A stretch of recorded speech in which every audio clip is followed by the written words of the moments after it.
The morning Pearl Townsend walked into Barnett Ranch with nothing but a carpet bag, a borrowed horse, and a letter of recommendation from a dead man. She had no intention of staying longer than she absolutely had to. The year was 1878, and the Kansas plains stretched out in every direction like a sun-bleached promise that nobody had bothered to keep. Dodge City sat 7 miles to the east, loud and reckless as ever, still catching its breath from the cattle drives that brought 1,000 men through her dusty streets every season. Pearl had spent the better part of 3 weeks in Dodge City looking for respectable work and finding precious little of it. The saloons wanted girls who could smile through anything. The laundry wanted 12-hour days for wages that wouldn't keep a sparrow fed. And the hotel where she'd been sleeping had made it quietly clear that her money was almost gone and her welcome along with it. So when old Harlan Cobb, one of the cattle drovers who'd bought her a plate of beans at the diner out of pure Christian sympathy, mentioned that Warren Barnett out on the South Range was looking for a housekeeper and cook, Pearl had written down the name and the directions without letting herself think too hard about what she was doing. Harlan had died 2 days later of a fever that swept through the cattle camp like a bad wind, which meant the letter of recommendation he'd written on her behalf was now a note from a ghost. Pearl tucked it into her bag anyway. In her experience, dead men's words sometimes carried more weight than the living ones. The ranch house came into view just as the sun hit the top of the sky and started thinking about coming back down. It was a proper house, not just a sod shack, which told her something about the man who built it. 2 stories, unpainted wood gone silver with age and weather, a wide porch wrapping around the front and east sides. A bunkhouse sat about 50 yards behind it, and beyond that a barn painted the faded red that was almost brown now. Cattle dotted the land in every direction, and 3 cowboys were working a section of fence line she could see from the lane. Pearl straightened her back, adjusted the brim of her hat against the sun, and rode up to the house like she owned it. The man who came out onto the porch when he heard her horse was not what she expected. She had pictured someone older, someone with a belly and a mustache and the particular kind of tiredness that came from years of not being disagreeable enough to hire good help and keep it. Warren Barnett was none of those things. He was somewhere around 30, lean and broad-shouldered, with dark hair that needed cutting and eyes the particular color of creek water on a cloudy day, somewhere between green and gray and utterly impossible to pin down. He had a coffee cup in one hand and was using the other to shield his eyes from the midday glare. "You looking for something?" he called down. "I'm looking for Warren Barnett," Pearl said. She didn't dismount yet. Her mother had always told her you could learn a lot about a man from the way he spoke to a woman on horseback before he knew what she wanted. "You found him." "My name is Pearl Townsend. I heard you were looking for a housekeeper and cook. I can do both." He studied her for a moment in a way that wasn't rude, just careful. "Who told you that?" "Harlan Cobb." She reached into her bag and produced the letter. "He wrote me a recommendation." Warren Barnett came down the porch steps and took the letter from her hand. He read it slowly. Something shifted in his expression when he finished, something quiet and a little sad. "Harlan's dead," he said. "I know it. Died 4 days ago. He was a kind man." Warren folded the letter and handed it back up to her. "You rode 7 miles on a borrowed horse to hand me a dead man's letter." "I did." He was quiet for a moment, and Pearl held his gaze without flinching. She had grown up the daughter of a schoolteacher in Missouri, and she had learned early that the world would try to make you feel small if you let it. She had been letting it do that long enough. She was 24 years old, alone in Kansas with $11 and a carpet bag, and she was not going to let some rancher's silence shake her. "Can you actually cook?" he said finally. "I can cook well enough that men don't stop talking to complain about the food, which is the highest praise you'll generally get out here." Something moved at the corner of his mouth. Not quite a smile, but the place where one lived when it wasn't otherwise engaged. 3 months, he said. "I can offer you 3 months of work and a fair wage, $1.50 a week, room and board included, We've got 5 hands right now plus myself. The house needs more than cooking." "I understand what housekeeping means," Pearl said. "The last woman I hired lasted 8 days, said it was too lonely." "I'm not afraid of lonely." He looked at her for another long moment, then nodded once, the way men out here tended to settle things. "There's a small room off the kitchen. It's yours." Pearl dismounted and tied her horse to the post. She pulled her carpet bag from the saddle and walked up the porch steps past Warren Barnett without waiting to be invited in. She could feel his eyes on her back, more curious than anything else, and she told herself that was perfectly fine. Curiosity was harmless. Curiosity she could manage. She was only here for 3 months. A fair wage, a roof, and enough money saved to figure out what came next. That was all this was. The kitchen was large and dusty and smelled of old coffee and wood smoke. There were dishes stacked in a way that suggested someone had made a half-hearted attempt at organization and then given up entirely. The cast iron stove was good quality, she noted, which meant whoever had originally set up this kitchen had known what they were doing. The pantry held reasonable stores, flour and cornmeal and dried beans and salt pork and a dozen other staples. The room off the kitchen was small but clean, with a narrow bed and a window that faced east, which meant she would get the morning light. Pearl set her bag on the bed, removed her hat and went back to the kitchen. By the time the 5 ranch hands came in for supper that evening, she had the stove going, the dishes washed, the floor swept, and a pot of beef stew on that smelled like something a person actually wanted to eat. The men came in one at a time, all of them stopping in the doorway with varying expressions of surprise. The oldest one, a sun-weathered man with a gray beard who introduced himself as Gus Rafferty, the foreman, actually took his hat off before he sat down. "Lord Almighty," he said, breathing in the smell of the stew, "I didn't know Warren was actually going to find somebody." "He found me," Pearl said pleasantly, and set a basket of cornbread on the table. Warren came in last.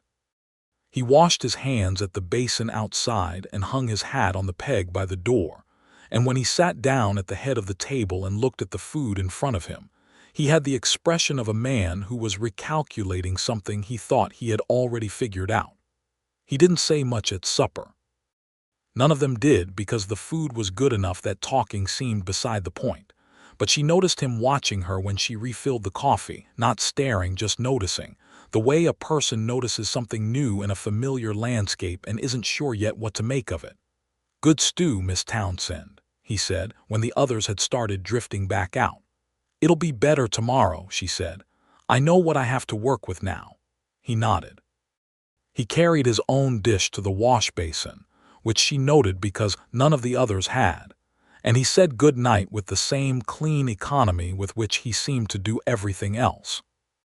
Pearl washed the dishes in the last light of the evening and thought about the $11 in her bag and the 3 months ahead of her, and told herself very firmly that Warren Barnett's gray-green eyes were not a complication she needed to be manufacturing out of nothing. She almost believed it. The first week settled into a rhythm that was more comfortable than Pearl had expected. She was up before sunrise, had the stove hot and the coffee ready by the time the hands came in, made breakfast and packed the field lunches, and then spent the middle of the day on the 1,000 other things a house of 6 men required. Washing, mending, cleaning, tending the kitchen garden that had gone half to weeds behind the house.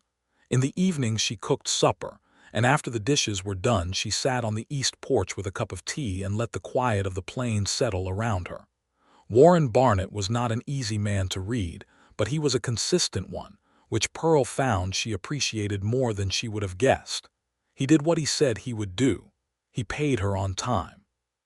He spoke to her with a directness that was neither unkind nor particularly warm, just honest, and she understood from the way his men behaved around him that this was simply how he was with everyone. On the 5th day she discovered that the small bookshelf in the front room held actual books, not just a Bible and a farmer's almanac.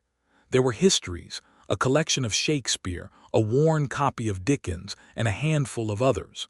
She ran her finger along the spines and felt something shift quietly in her chest. "You can borrow them if you want," said Warren's voice from the doorway. She turned. He was leaning against the doorframe with his arms crossed, not startled or embarrassed to have been caught watching, just present. "I didn't know you were there," she said. "I live here," he said mildly. "Are you a reader? My father was a schoolteacher." Reading was the one thing we always had enough of. Something crossed his face, quick and a little careful. "Was. He died 3 years ago, my mother the year before that, cholera. I'm sorry." "Yes," Pearl said. She had said yes to sympathy for 3 years now because "thank you" never seemed right and "it's all right" was a lie. Yes was the only true answer she had found. Yes, it happened. Yes, it hurt. Yes, life went on anyway. Warren was quiet for a moment, in that way he had of silence that wasn't uncomfortable. "My mother died when I was 12, he said eventually. "Father held on until 6 years ago. This was his place. I kept it running." It was more than he had said to her in the previous 4 days combined. Pearl held the Dickens book she had taken from the shelf and looked at him, this serious, self-contained man in his own doorway, and thought that he had probably not said those particular words out loud very many times. "Did you want it?" she asked. "The ranch?" He considered the question like it deserved real consideration. "I wanted what was in it," he said finally. "The land, the cattle, the work. The being part of something that lasts." He paused. "I'm not sure I ever thought much about whether I wanted the ranch itself. It just was." Pearl nodded. She understood that, the way a life could become your life, not because you chose it step by step, but because the steps were already there, and you took them because that was what you did. She borrowed the Dickens book. And 2 nights later, she saw a light under the door of the front room well past 10 o'clock, and she understood that Warren Barnett was in there reading too, and she went back to her room with a feeling she couldn't quite name sitting warmly behind her sternum. She told herself it was the satisfaction of good work and a safe roof. She was getting better at lying to herself, which she figured was a useful skill. The second week brought a problem in the form of a man named Dale Sutton. He was one of the 5 ranch hands, the youngest of them, 21 and handsome in a loose-jawed, too-aware-of-it way. He had been polite enough the first week, but on the 8th day he started finding reasons to be in the kitchen during the hours when the other hands were out working. Pearl had met men like Dale Sutton before. She knew the type the way she knew rain before it came, by a change in the air. She handled him the first few times with a pleasantness that made it clear she had no interest without making it into a scene. But on the 11th day, when she was in the root cellar taking stock of the winter supplies and he followed her down and stood in the doorway where the light was behind him, she felt the first genuine flash of unease. "I just thought we could talk," he said, and his voice had that particular quality of a man who was deciding something. "I'm working," Pearl said. She kept her voice level and her spine straight. "And so should you be. Gus won't miss me for another hour. Dale." Her voice was quiet and entirely clear. "I am going to need you to move out of the doorway so I can go back upstairs and finish the kitchen work. And I am going to need this to be the last time we have any kind of private conversation." He studied her for a moment, and she held his gaze with everything she had, and after a long, uncomfortable beat, he moved. She went up the cellar stairs into the daylight and did not let her hands shake until she was back in her kitchen with the door between them. She debated not saying anything. It was a calculation she had made before, how much trouble was caused by speaking and how much by staying quiet, and the math was never as simple as it looked. But Warren had employed her on the strength of her character and her work, and she thought he deserved to know what was happening in his own house. She found him at the barn before supper, going over the hoof of a chestnut mare who had been favoring her left front leg. He was crouched down, and he looked up when Pearl's boots appeared at the edge of his vision. She told him plainly what Dale had said, what he had done, the root cellar. She watched Warren's jaw tighten, not with anger at her. She could tell the difference, but with the particular anger of a man who has trusted someone and been disappointed. "I'll handle it," he said. "I'm not asking you to handle anything dramatic," Pearl said. I just thought you should know." "I'll handle it," he said again, and there was something in the way he said it the second time that made her believe him completely. She never found out exactly what was said between Warren Barnett and Dale Sutton that evening, because she was in her kitchen and the conversation happened somewhere out by the bunkhouse. But Dale Sutton loaded his gear the following morning and rode out before breakfast.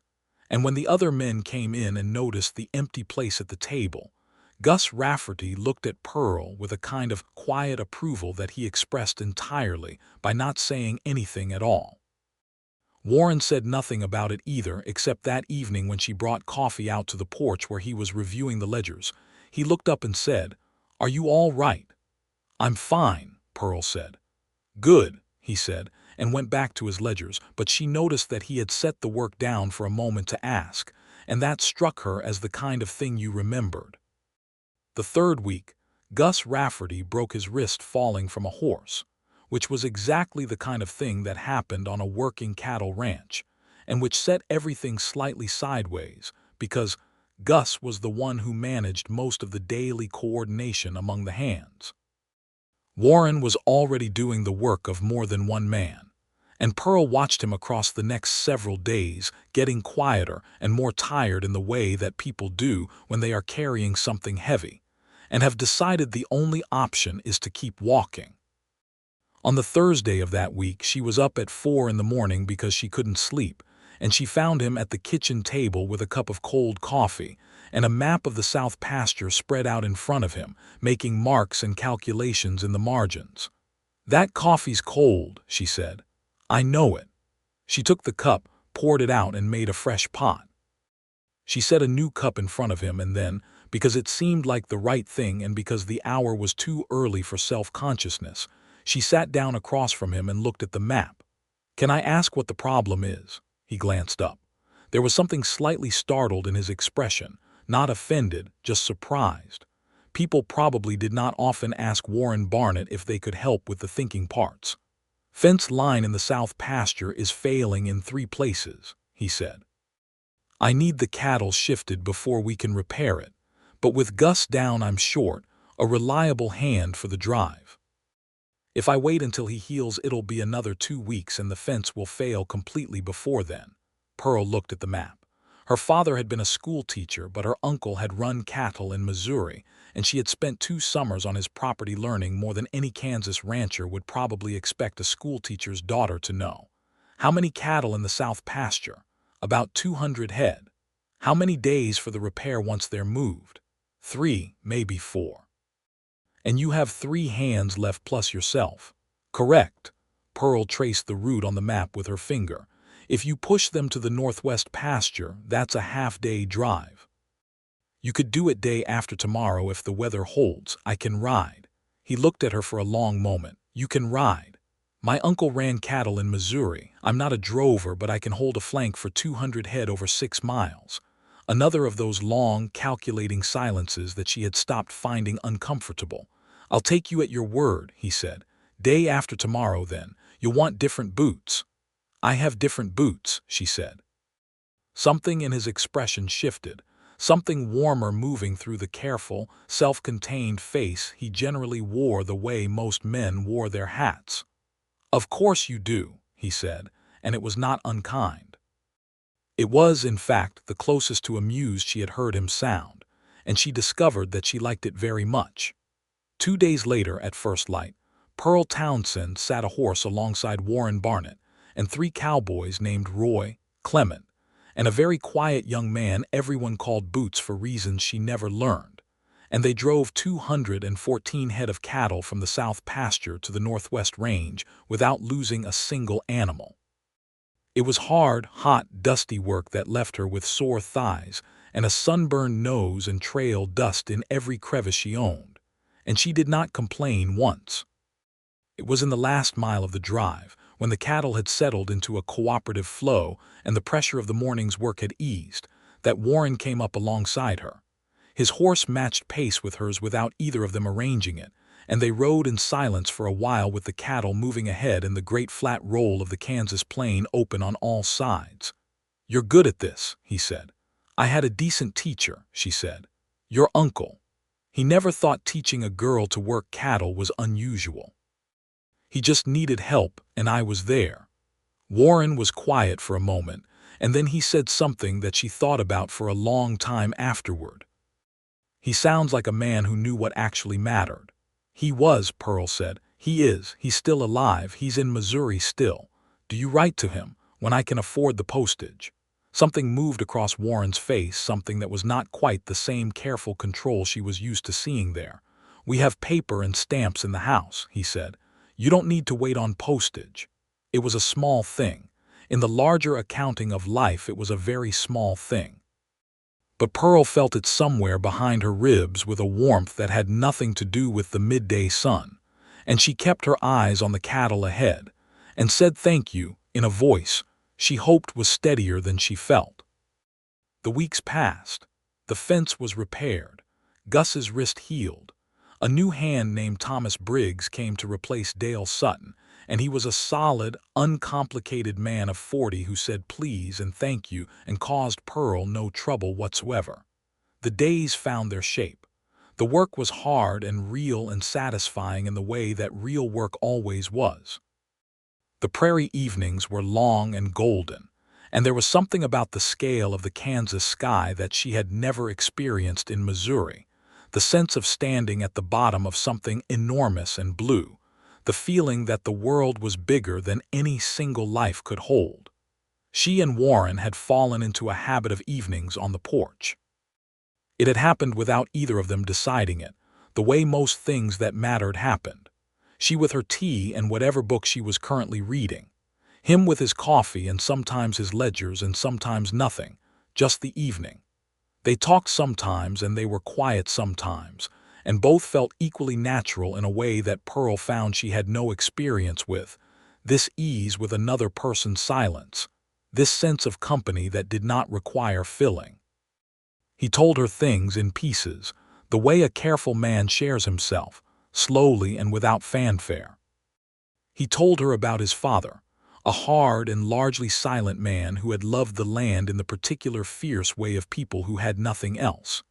He told her about growing up on this ranch, about a childhood that was more work than play but that had also given him this, the ranch, the land, the quiet satisfaction of something his.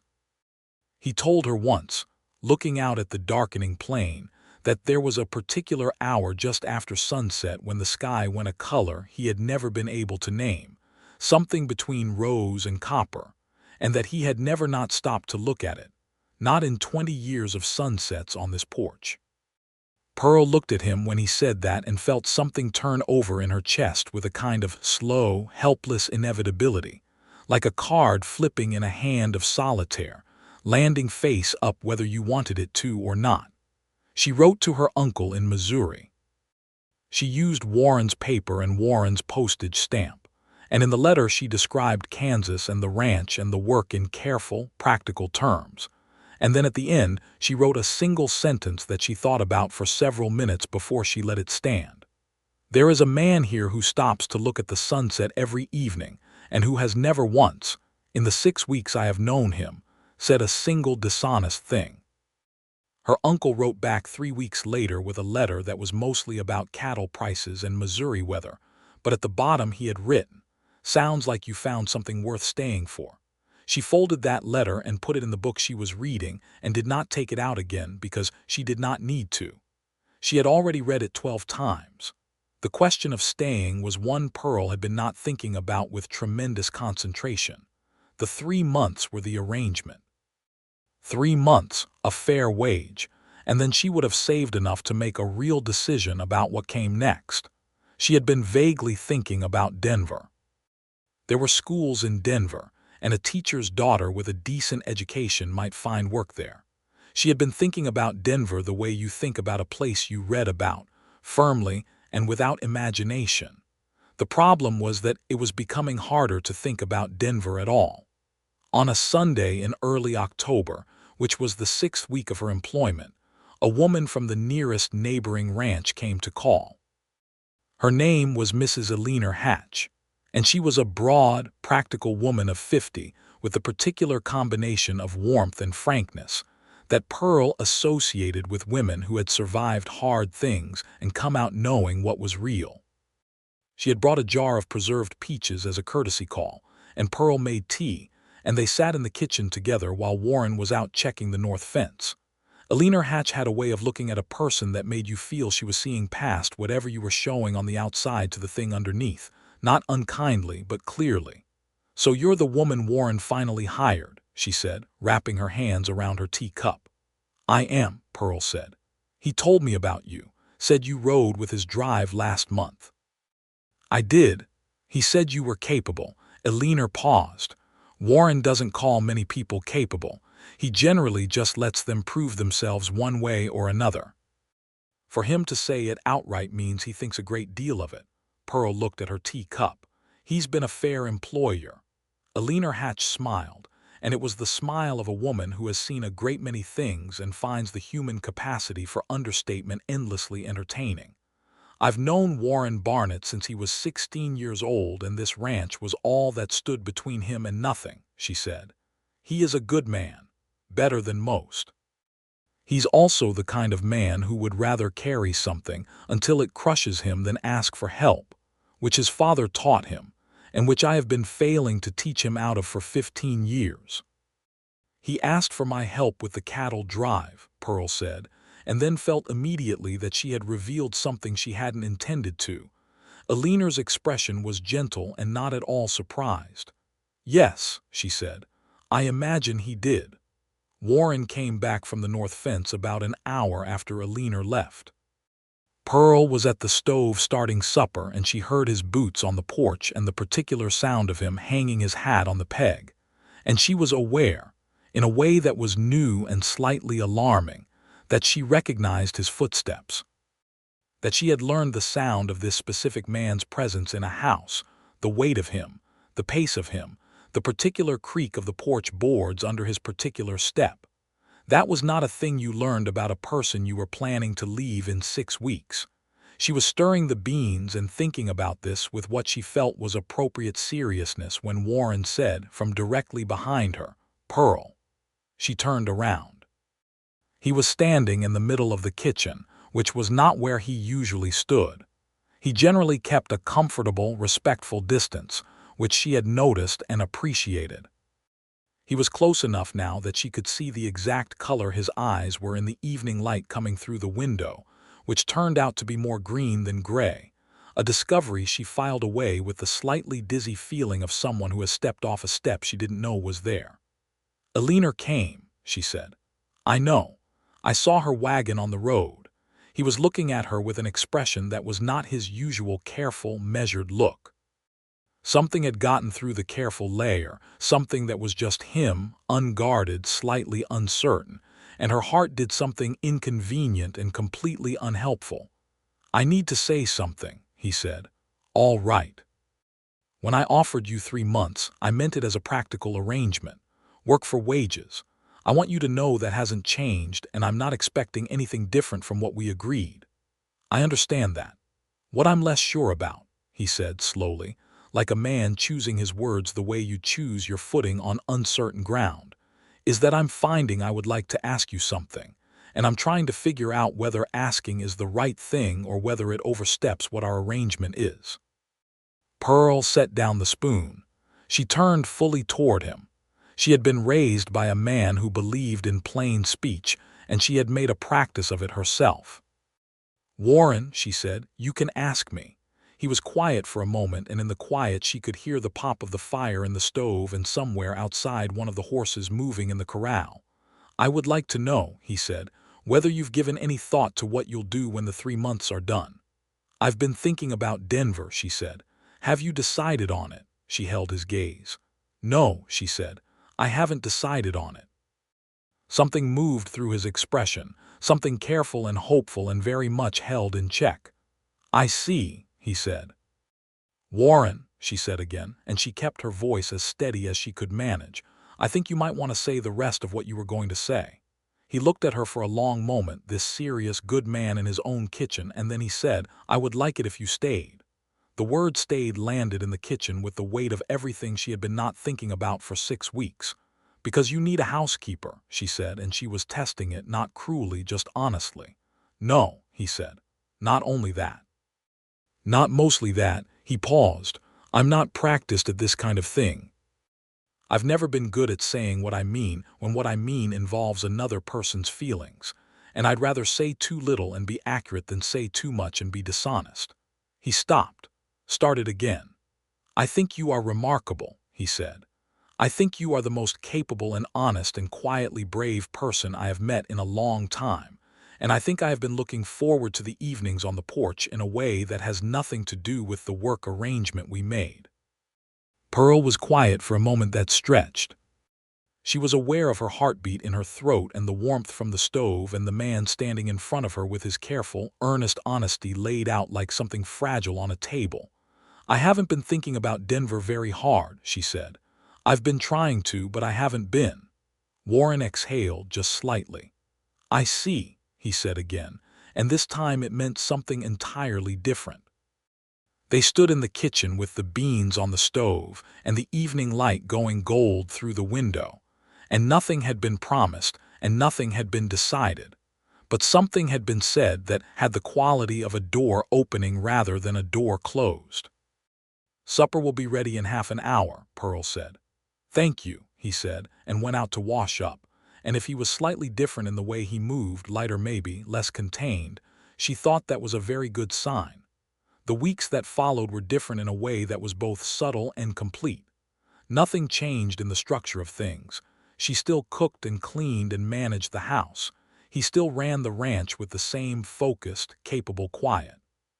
But something had shifted in the air between them, an acknowledgement that sat in the space where their eyes met across the supper table, and in the evenings on the porch where they now sometimes talked for 2 and 3 hours, and forgot entirely that either of them had intended to do anything else.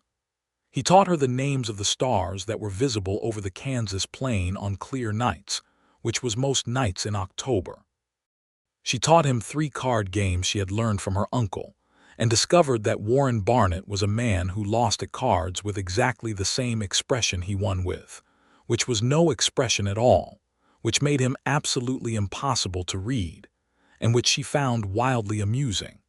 He had a dry, understated humor that appeared at unexpected moments and always caught her off guard, and she had the sense that very few people had ever gotten close enough to see it. She told him things she had not told many people. About her mother, who had been beautiful and musical and who had taught Pearl to sing before she taught her anything else, so that the first thing Pearl had were songs, which seemed right somehow.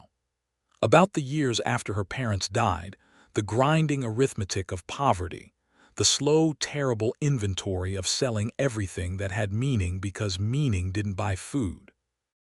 About the man she had briefly been engaged to in Missouri 2 years ago, who had turned out to be married to a woman in St. Louis, a discovery she had made by accident and which had left her with a particular wariness about taking anyone's word for who they were.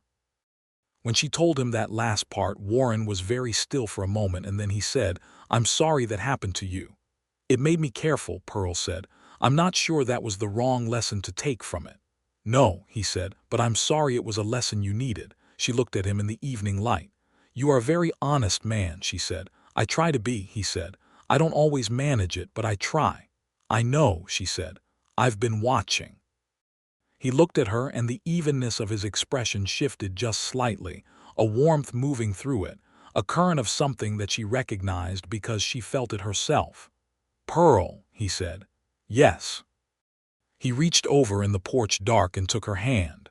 He held it with the careful, deliberate quality he brought to everything, not tentatively, not urgently, just present and certain. She felt the warmth of his hand and the roughness of his palm and the steadiness of his grip, and she thought that she had been staying because of something else entirely, something that had nothing to do with wages or work or the roof over her head, something that had everything to do with this man who stopped to watch the sunset and chose his words like they were worth something and held her hand like he intended to be there a while. "I'm glad you came with Harlan Cobb's letter," he said. "He was a good man," she said. "To write it. He was a pause. I would like to take you to Sunday service in town next week if you'd come."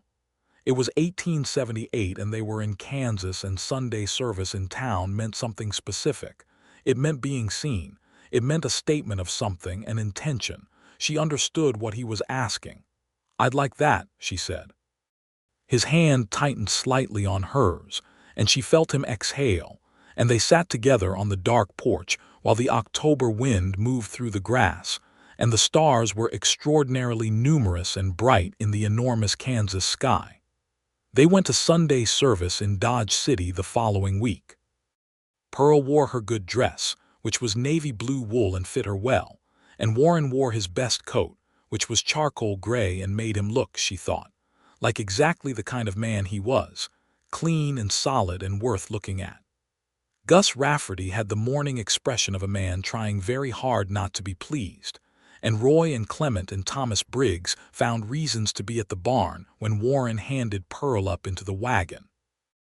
Dodge City on a Sunday morning was a different animal than Dodge City on any other day of the week. The same street that spent Friday nights in something approaching riot was quiet and church-going in the mornings, the saloons shut, the cattle pens empty, the air smelling of dust and wood smoke rather than whiskey and horses. Pearl had been in Dodge City for 3 weeks before coming to the ranch, and she had found it mostly overwhelming. But on this particular Sunday morning, sitting beside Warren Barnett in his wagon as he drove down the main street with the unhurried competence with which he drove everything, the town seemed perfectly fine. The church was a simple frame building at the quieter end of the street, and it was full. This was a community of people who knew one another, who had histories that went back years, who had opinions about one another that were sometimes charitable and often not. Pearl was aware of the specific kind of attention that a new woman attracted in a small community, the careful assessment, the quick, quiet conversations, the eyes that measured without appearing to. She held herself straight and met it all with the pleasantness she had been perfecting, since she was old enough to understand that a woman's first impression was currency she only got to spend once. Warren introduced her to the minister, and to 3 neighboring ranching families, and to the postmaster, and to a woman named Clara Dobbs who ran the dry goods store and who had kind eyes and a handshake like a carpenter. At some point Warren's hand found the small of her back, not possessively, just present, the lightest contact, the quiet gesture of a man letting the people around him understand something without making a speech about it. And Pearl thought that she loved that about him, that he could say something that clearly with something that quiet. After the service, Clara Dobbs pulled Pearl aside while Warren was talking to one of the ranchers and said, without preamble, "Warren Barnett is a good man, and this town has been hoping for years that he'd find a good woman. I hope you know what you have." "I think I'm beginning to," Pearl said. The drive back to the ranch was easy and warm, and they talked the whole way, about the sermon and the people they'd met, and about nothing in particular. And Pearl thought that this was what she had always imagined without knowing exactly what to imagine. This sense of a person beside you who made the distance shorter, who made the ordinary things interesting, who was simply and entirely good company. In November, something happened that tested them both. A letter came for Pearl from Missouri, from her uncle, and it was not the ordinary kind. Her uncle was ill, his wife wrote seriously, and while he did not want to alarm Pearl, there was the question of his property and what would become of the cattle and the house if things did not improve. He had no children.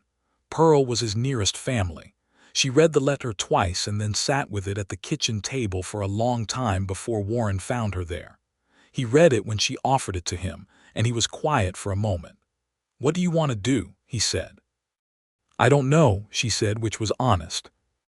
Part of her wanted to go immediately, to be on the first stage to Missouri, to be with the man who was the last person on earth who had known her parents and who had been kind to her when she had nothing.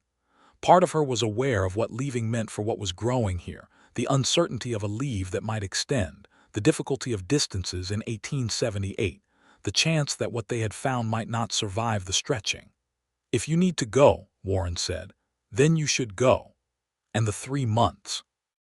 I'm not keeping you here against your word," he said, and his voice was steady, but she could see what it cost him, the effort of the steadiness. "If your family needs you, that matters more than the arrangement." Pearl looked at him. "I don't want to leave," she said. He was very still. "I don't want to leave," she said again, "but I don't know what's right." "Write to your aunt," he said. "Find out what help is actually needed before you decide anything.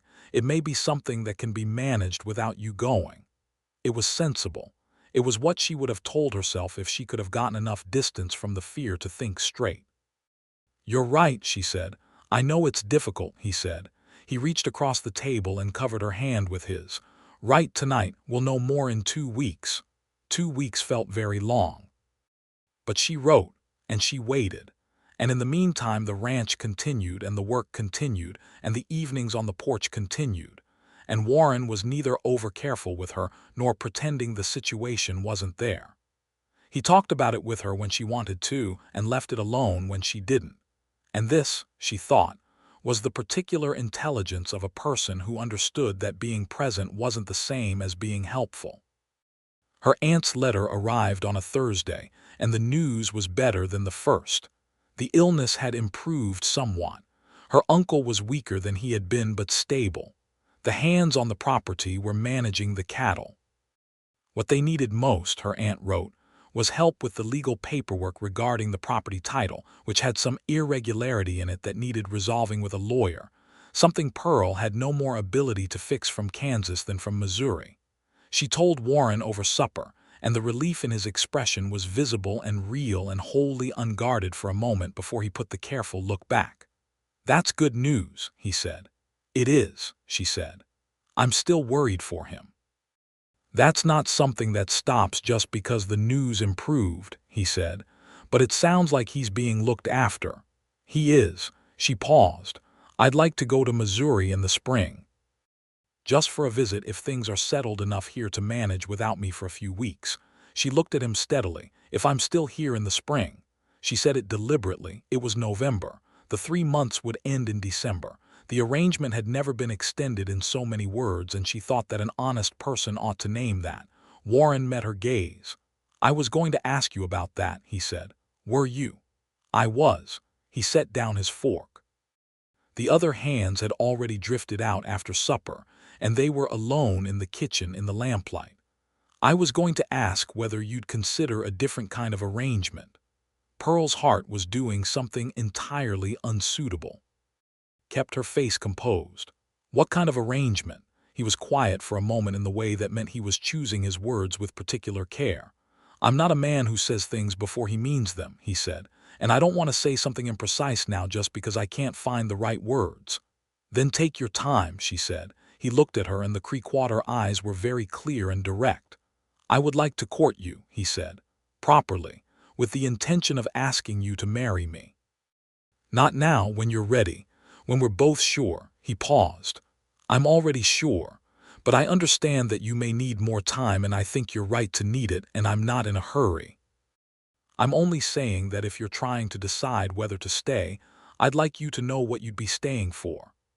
The lamplight was warm, and the kitchen smelled of supper, and outside the Kansas wind was doing what it did in November, which was to remind you that winter was a serious thing.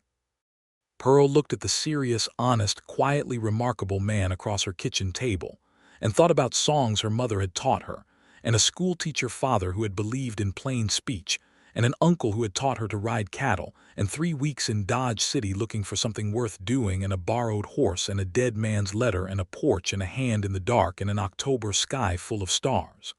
"I'm staying," she said. "And yes, I'd like that very much." Warren Barnett smiled then. A real smile, full and unguarded. The smile of a man who has kept something carefully contained for a long time and has finally been given permission to stop. It changed his face completely, and she thought she would remember it for the rest of her life, this moment, this kitchen, this man, this smile. "Good," he said. And then, because he was Warren Barnett and excess was not his way, he picked up his fork again. "The beans are very good tonight." Pearl laughed. It was a full, real laugh that surprised her a little with how good it felt. "Thank you," she said. "I added more salt."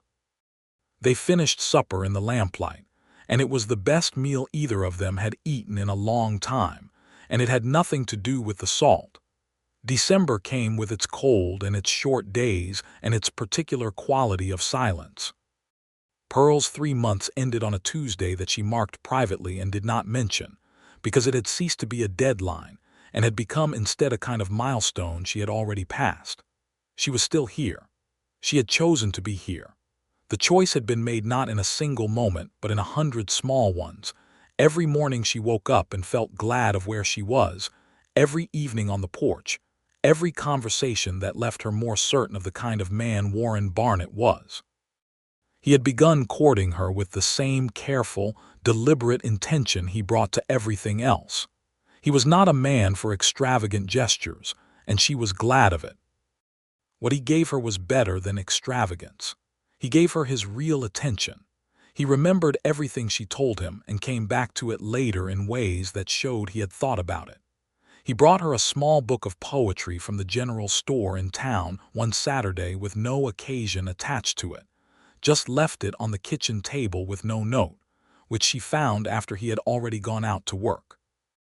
He argued with her when he disagreed with something she said, which she appreciated because it meant he wasn't performing, he was actually present. He had opinions about things. He thought carefully. He was wrong sometimes and admitted it without difficulty, which in her experience was rarer than it ought to be. She told him once, in January, that she had expected the West to be lonely, that she had prepared herself for it to be a bleak and difficult place.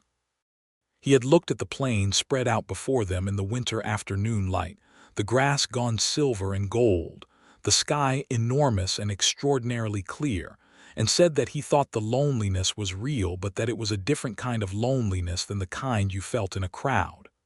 "Out here," he said, "the loneliness is honest. It doesn't pretend it isn't there." She had thought about that for a long time.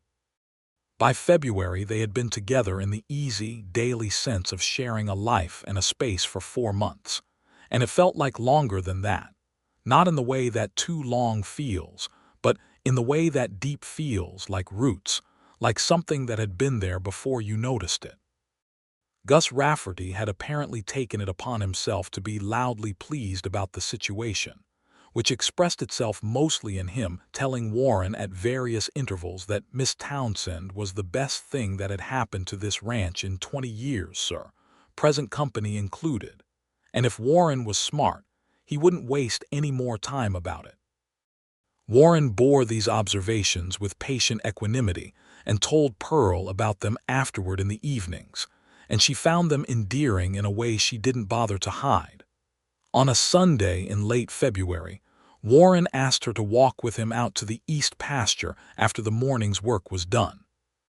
It was one of those winter days that felt like spring was leaning in to have a look, warm enough that she didn't need a heavy coat, the light coming across the plain at the angle that made everything look lit from inside. He had planned something. She could tell by the way he was slightly more careful than usual, which with Warren Barnett was like a wall that was already very straight being made slightly more so. She walked beside him through the dry winter grass, their shadows long to the west, and waited. He stopped at the crest of a small rise that looked out over the south and east together, the widest view on the property. She had been here before and knew why he'd chosen it. At the right hour it was the most beautiful place on the ranch. He turned to her. He had his hat in his hands, which she had come to understand was what Warren Barnett did when he was saying something that mattered to him more than usual. "I told you in November that I would ask when we were sure," he said. "I'm asking now because I'm as sure as I know how to be about anything, and I think you are too, and because I would rather ask too honestly than wait until it's a foregone conclusion and the asking stops meaning anything." Pearl held his gaze. The winter light was extraordinary, and his eyes were the particular color she had finally stopped trying to name because some things were better as themselves.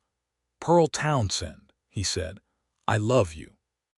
I have loved you since somewhere around the 3rd week, if I'm being honest, and I've spent the time since then figuring out how to deserve saying it." He paused. "Will you marry me?" She had thought she would have something perfectly composed to say, some clean and fitting response to something so perfectly itself. Instead, what she said was, "Yes, Warren, yes," and she did not manage to be particularly composed about it at all, and she thought later that was probably exactly right. He put the hat back on his head and took her face in his hands with the same deliberate tenderness he used for everything, and kissed her in the winter light on the high ground above the east pasture, with the Kansas plain stretching away in every direction, and the sky being its enormous, impossible, honest self. When he pulled back, he was still holding her face, his thumbs warm against her cheeks, and he was looking at her with the open, unguarded expression she had first seen in November, and which she intended to spend the rest of her life being the person who got to see it. "Good," he said. "Is that all you're going to say?" she said, laughing. "I've said all the important things," he said, and he was smiling again, that full, real smile, and she thought she would never stop being glad of it. They were married in April. The ceremony was in the same frame church in Dodge City, where they had first attended Sunday service together, and it was presided over by the same minister, and attended by every ranching family within 20 miles, and Clara Dobbs from the dry goods store, and Eleanor Hatch, who wept openly, and made no apology for it, and Gus Rafferty, who managed to remain dry-eyed for approximately half the ceremony, and then gave up with the stoic resignation of a man who has decided dignity is overrated. Thomas Briggs and Roy and Clement stood outside afterward and contributed to the general celebration with enthusiasm. Pearl wore a dress that Eleanor Hatch had helped her make, ivory wool with blue trim, and she carried 3 wildflowers she'd found on the walk to the church, the first brave ones of the spring, yellow and small and perfect. Warren wore his charcoal gray coat and a dark blue neckerchief she had given him, and he stood at the front of the church with the particular stillness he had when something mattered very much to him. And when she walked toward him down the aisle and he saw her, his expression did the thing it did when the careful layer dropped entirely, and she thought she had never in her life been looked at with such complete, honest gladness. They said their vows in plain words, the minister's words and then their own, and she promised to stay, which was the truest thing she had ever said, and he promised to be worthy of it, which was such a Warren Barnett thing to say that her voice caught slightly on the yes that followed. After the ceremony, there was food and music in the yard of the church, contributed by various members of the community in the way that Kansas communities marked significant occasions, with the collective energy of people who understood that a celebration was something you built together or not at all. There was fiddle music, and someone brought a second fiddle, and there was dancing on the packed earth, and Pearl danced with her husband for the first time in the western afternoon light, laughing, both of them a little clumsy, Warren Barnett dancing the way he did most things outside his expertise, with complete sincerity and no particular grace, which she loved absolutely. In June, she made the trip to Missouri to see her uncle. Warren drove her to the stage, and when she boarded and leaned down to say goodbye, he held her hand for a moment longer than necessary and said only, "Come back." And she said, "Always," and meant it with everything she had. Her uncle was thinner than she remembered and moved more slowly, but his eyes were sharp and his mind was clear, and when he saw her his face did the thing that faces do when people who love you see you after too long. She stayed 3 weeks. She helped her aunt manage the house and sat with her uncle in the evenings and told him about Kansas and Warren and the ranch, and he listened with the focused attention of a man who is measuring something against a standard he has carried a long time. On the last evening, when they were sitting on the porch the way she had sat on another porch 1,000 miles away, he looked at her for a long moment and said, "You're happy." "I am," she said. "Genuinely?" "Genuinely," he nodded, and it had the quality of something settled. "Then that's the thing that matters," he said. "Go home, Pearl." She rode the stage back to Kansas with a lightness she had not expected, or rather that she had stopped expecting because she had gotten used to having it, She had a home to go back to. She had a man at the end of the road who would be watching for the stage and who would carry her bag in from the wagon and who would make no speech about having missed her, but would show it in the particular quality of his presence. Closer than usual, quieter than usual, more himself. Which was exactly what happened. He was waiting at the stage stop when she arrived, hat pushed back, shielding his eyes against the afternoon sun, and when she stepped down he was there, and she walked into his arms as if she had been doing it her whole life.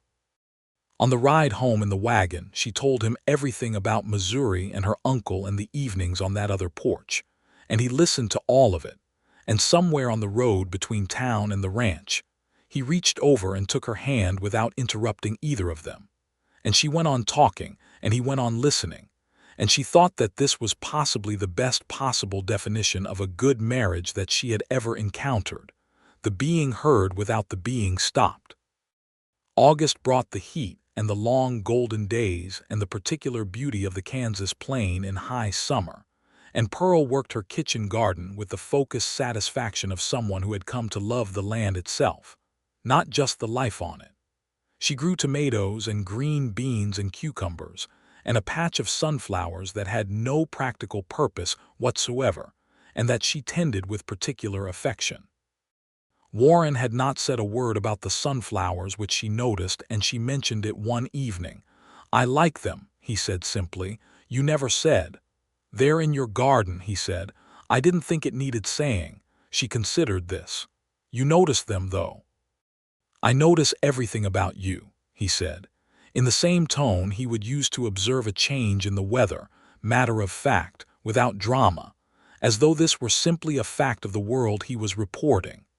And Pearl set down her teacup and looked at her husband in the evening light and felt the warmth of that particular truth like a hand placed over her heart. In September, a full year after Pearl had ridden up the ranch lane on a borrowed horse with a dead man's letter in her bag, she told Warren she was expecting a baby. She told him in the kitchen, which was where they seemed to have all their most significant conversations, and his reaction was the one she had expected and hoped for, which was no reaction at all for approximately 3 seconds while the information arranged itself behind those gray-green eyes, and then a stillness that became something enormous and quiet and completely full. "When?" he said. "March, I think. Maybe early April." He crossed the kitchen in 2 steps and wrapped both arms around her and held her there in the middle of the room, not dramatically, just completely. And she felt him breathe, one long, careful breath, and then she felt him settle. "Good," he said into her hair, which was not, objectively speaking, very much to say, but which was, from Warren Barnett, everything. "Good," she agreed. He was careful with her in the months that followed, not fussing, which she appreciated, but present in an even more thorough way than before. He made sure the stove was not letting in cold. He fixed the loose floorboard in the kitchen hallway that she had been asking him about for months. He moved the water barrel closer to the kitchen door without being asked about it. He sat with her in the evenings and read to her when she was tired, which she was often in the first months, and his voice doing the reading was one of the most comfortable sounds she had ever known, steady and low and entirely itself. Gus Rafferty, when he found out, announced to the assembled ranch hands that he had known from the first week that Miss Townsend, now Mrs. Barnett, was going to be important, and he hoped everyone was paying attention because he had been right again. Warren endured this with his usual patience and privately agreed with every word of it. The winter passed slowly and warmly. Pearl wrote to her uncle in Missouri with the news, and received back a letter that was almost entirely made up of advice about babies that he had no personal experience with but had clearly gathered from somewhere, and which made her laugh so hard she had to put it down twice. She showed it to Warren, and he read it and smiled that full smile and said, "He loves you," and she said, "I know." And they sat by the stove in the January evening with the letter between them and the winter outside and the world they had made inside, and it was very good. March came, and then April, And on a Tuesday night in early April, when the first real spring warmth had found its way back to the Kansas plain, their son was born. He was born in the bedroom of the ranch house with a leaner Hatch, and the woman she had brought who had helped more babies into the world than anyone could count. And Warren was downstairs in the kitchen doing what men did in those circumstances, which was to be absolutely useless and to know it and to remain present anyway, because that was who he was. When Alina called down to him and he came up the stairs and through the door and saw Pearl sitting up in the bed with their son in her arms, the expression on his face was the most complete and unguarded thing Pearl had ever seen from him, so open and so full that she felt it in her own chest like a chord struck. "Come here," she said.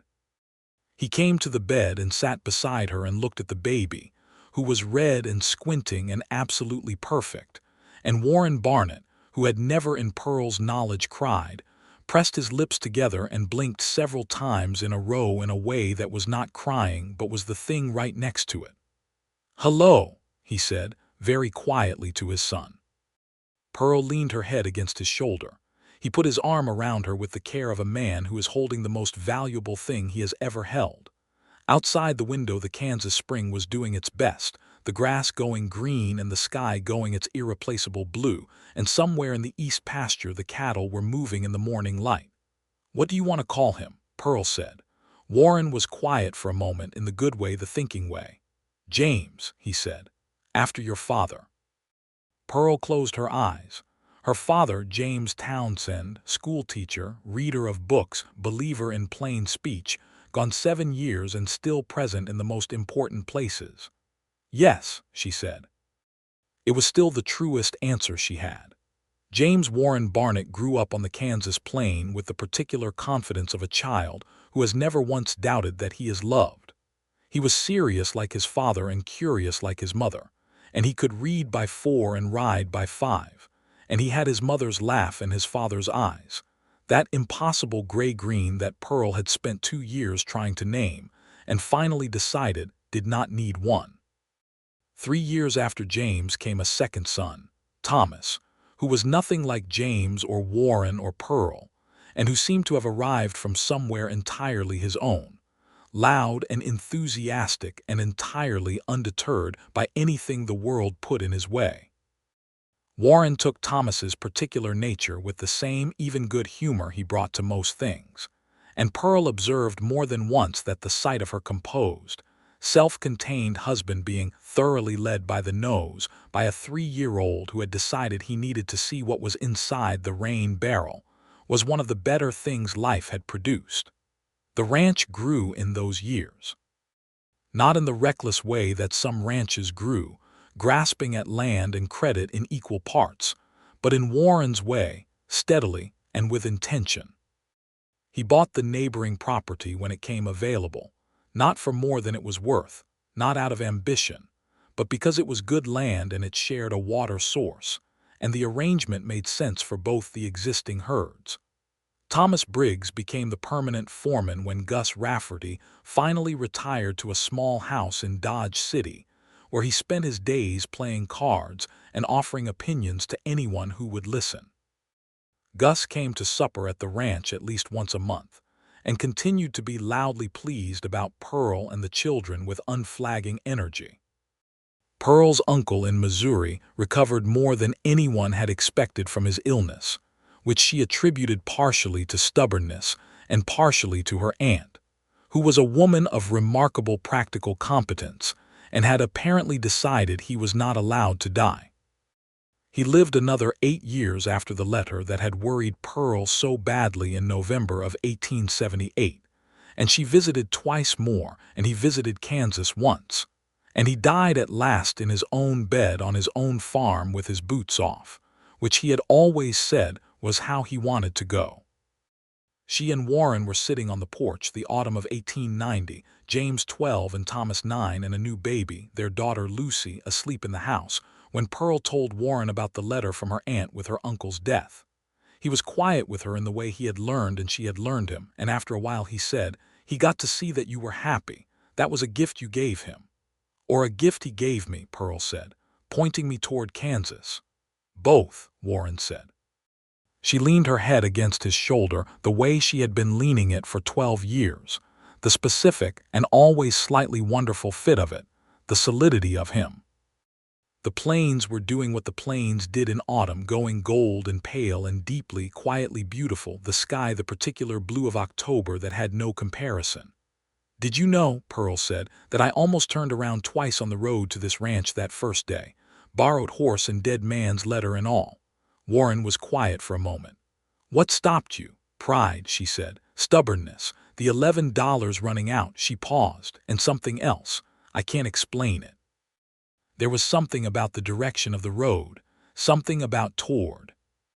He turned and looked at her in the afternoon light, and he had the open expression, the one she had been getting to see for 12 years and which still did exactly what it had always done to the thing behind her sternum. "Toward," he said. "Toward," she agreed.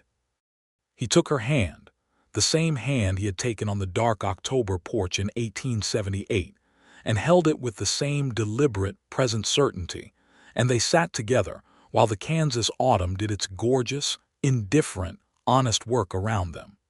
Inside the house, Lucy woke up and made her feelings known about this in the decisive manner she had brought to all her feelings since birth.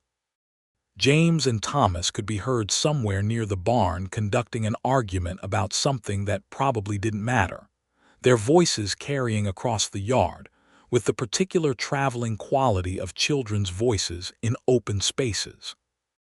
Warren stood and helped Pearl to her feet, and they went inside together, into the warm, lamplit, lived-in house, into the noise and the particular beautiful complexity of a life they had built together out of 3 months of work, and a fair wage and something else entirely, something that had no name in the practical language of 1878 Kansas. Something that was just the feeling of a door opening toward everything you had been trying to find your way to without knowing quite what it was.